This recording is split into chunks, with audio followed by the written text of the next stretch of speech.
এটা সচরাচর দেখতেছি আমরা যখন 5 জন আড্ডায় বসতেছি, 5 জন 5টা ফোন নিয়ে একা হয়ে যাচ্ছে। অনলাইনে যা পাচ্ছি এখানে তো সঙ্গ হচ্ছে না, ওখানে আসলে আমি একাই। আর 4টা বন্ধু যার যার মতো, আগের মতো যে গল্প, যে সুখ দুঃখ ভাগাভাগি, যে মজার চলে কিছু কথা বলা, সেগুলো আর থাকতেছে না। তো এই যে আমাদের সৌহার্দ্যটা কেড়ে নিল, আমাদের সময় কেড়ে নিল, আর অবাধ অনলাইনে বিচরণ, এইটাও অনেক সময় সমস্যা হচ্ছে। অনেক সময় কিছু সন্তান দেখবেন আপনি ছোটোবেলা থেকে ডিভাইস অ্যাডিক্টেড হয়ে যাচ্ছে।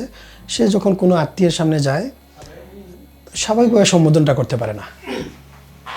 বৈজ্ঞানিকরা হয়তো ভালো বলতে পারবেন গামারসে কী কী ক্ষতি করে, কোন ধরনের, আমরা যে আবরা একটা কথা বলি, আবরা বানিয়ে দেয়, একরৈখিক করে ফেলে।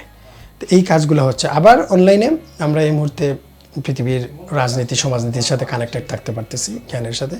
যেমন আমি আমার চিন্তা করা শিখতে, সাহিত্য তো আমাদের দেশে 2 রকমের সাহিত্য হয়ে যায়। একটা হচ্ছে শুধু সিলসিলা বহন করা, আর একটা হচ্ছে না আমি সাহিত্যের প্রশ্ন করব, জ্ঞানের প্রশ্ন করব।